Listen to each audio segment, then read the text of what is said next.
Hello dear students, let's study sufficient condition for extreme values today. I am Ashwini S, Assistant Professor of Mathematics. This comes under RCU syllabus, Mathematics 3rd semester M1 Unit 3. Let's see the statement for sufficient condition for extreme values.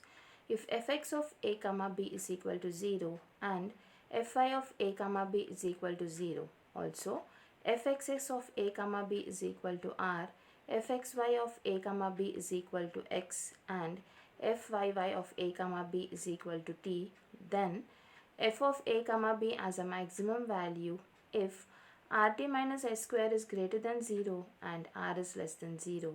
The second condition is f of a comma b as a minimum value if rt minus s square is greater than 0 and r is greater than 0. That is, the main part which we have to remember is dou f by dou x is 0, dou f by dou y is equal to 0. Dou square f by dou x square is denoted as r, dou square f by dou x dou y is denoted as s, dou square f by dou y square is denoted as t. Now these would have a maximum and minimum condition if rt minus s square is greater than 0, r less than 0, we get a maximum value.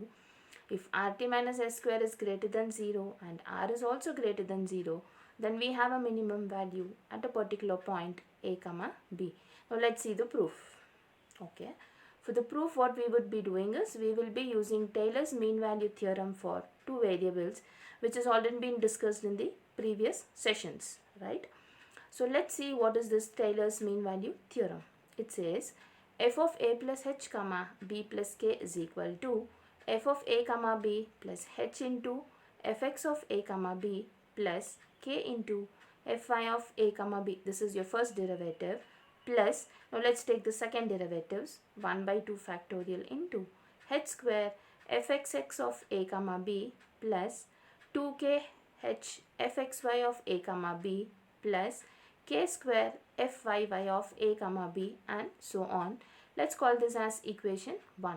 So what we do here is we will be neglecting the other higher order terms for sufficiently small h and k.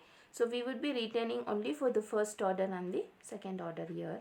So we get f of a plus h comma b plus k minus f of a comma b is equal to, for the smaller order fx and fy are taken as 0. So we will be having only the second order derivative, so which we would be retaining as half into h square fxx of a comma b plus 2k h fxy of a comma b plus k square fyy of a comma b. Now let's put the denotions here. So we get half into rh square plus 2hks plus tk square. Let's call this as equation 2. The sign of RHS on equation 2 is same as that of half into RH square plus 2 times HKS plus TK square and so on. Now let's see two conditions. The first condition is when RT minus S square is greater than 0 and R is less than 0. Then we know that neither R nor T can be 0. Now let's consider this term RH square plus 2HKS plus TK square.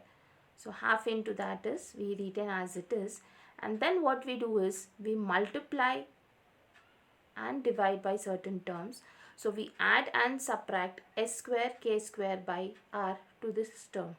So after doing this, we will re-simplify them and group them into certain terms. So the first grouping would be rh square plus s square k square by r plus 2hk into s. This is grouped as one term plus the remaining terms, which are tk square minus s square k square by r.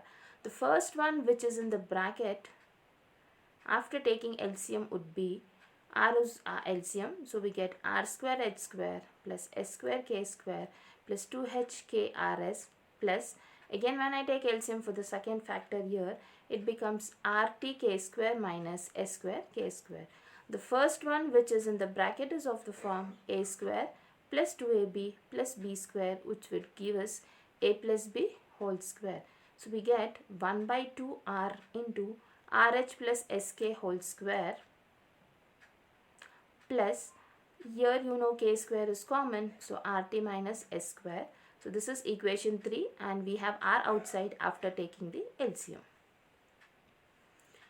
Now the condition here is, since rt minus s square is greater than 0 and r is less than 0, RHS of our equation 1 and equation 3 are given by f of a plus h comma b plus k minus f of a comma b is less than 0. You know this is nothing but the condition for maximum value.